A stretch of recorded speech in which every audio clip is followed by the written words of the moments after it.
Now, some of you may not know this, but each year, many of us from this church gather in the village of Cold Spring Harbor on the last Saturday before Christmas for a 2-hour carol sing.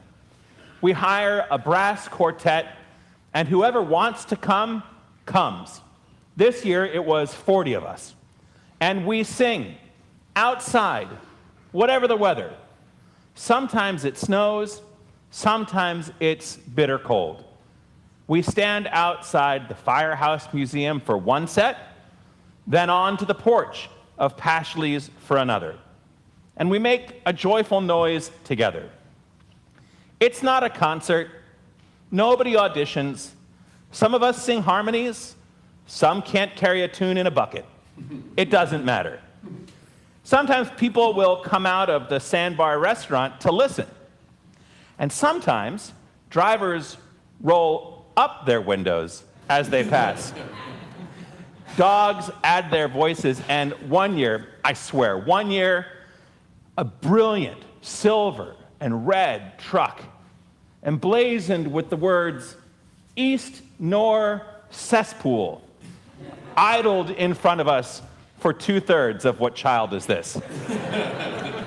All of this happened, all of it. And still, joy persists.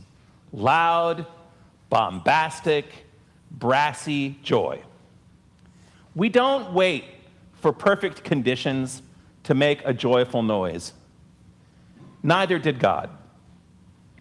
The prophet Isaiah wrote to people who knew what darkness felt like. Not metaphorical darkness, but real oppression, real fear, real uncertainty about whether tomorrow would be any better than today.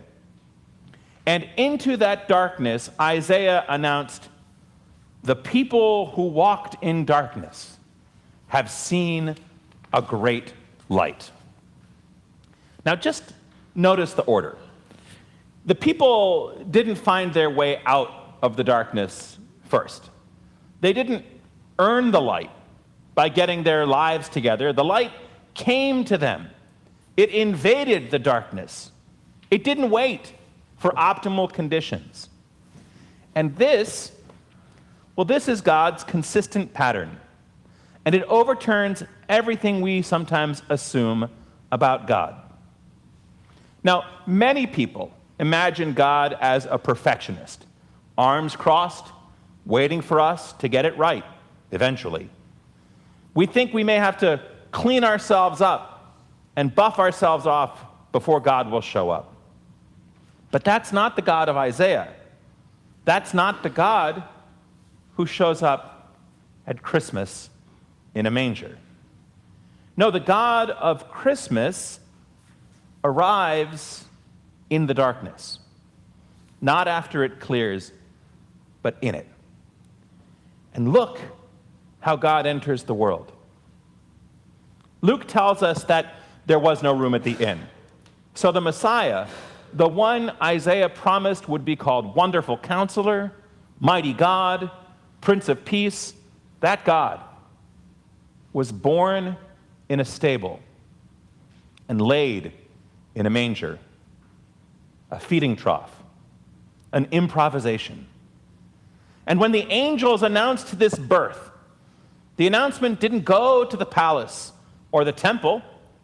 It went to shepherds, working class people, ritually unclean, smelling of sheep, sleeping in fields with their flocks. The sign of the Messiah isn't a throne. It was poverty and making do, a teenage mother, a bewildered carpenter, and a feeding trough for a cradle, animals nearby, the smell of hay and manure, anything but a silent night. The stable wasn't plan B when the inn was full. The stable was the point. God chooses the edges over the center. God chooses the mess over the polished performance. And this tells us everything we need to know about what God thinks of us and our mess. Because it is in the stable where joy shows up uninvited.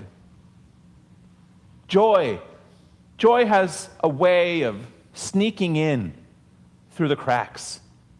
A laugh when you might have expected tears. A kindness from the last person you'd expect a kindness from. A moment of gratitude for something so ordinary that we'd forgotten to notice it. That is how God works. God doesn't wait until we're ready. God just arrives in the mess. Maybe we don't feel worthy, but joy comes anyway.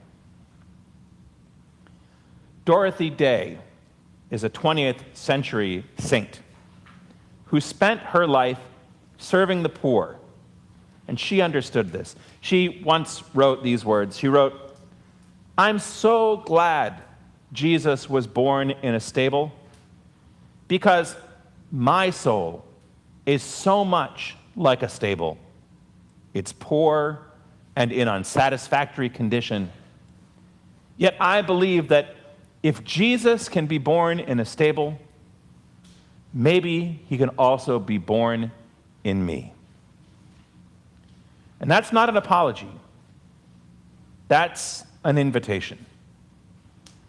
You and I spend so much energy hiding our shadow selves and presenting our best selves to each other, to God, and even to ourselves. And we hope we've got it figured out. We imagine that joy and grace are for people who have their lives sorted.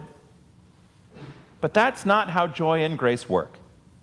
That's never been how God works. Our lives are a messy stable, a perfect home for our joyful and generous God. That's the good news of Christmas. Not that we have to earn our way to God, but that God has already come to us. Not that we have to escape the darkness first, but that light invades the darkness.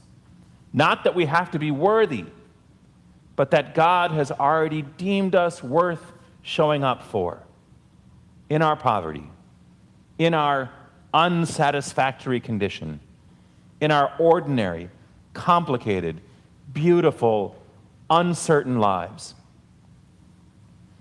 So here we gather tonight. Some of us are here every week. Some of us are here once a year. It doesn't matter. This isn't a concert, and nobody's auditioning. We'll light our candles. We'll sing our carols, carrying with us all the barking dogs, the smelly trucks, the imperfect beauty of our lives, and all of it will be made holy. We show up as we are, whatever weather our lives have brought us, and we discover that God has already shown up too, not waiting for us to get it right, but joining us in the stable. Because it's in the stable where joy is born. Merry Christmas.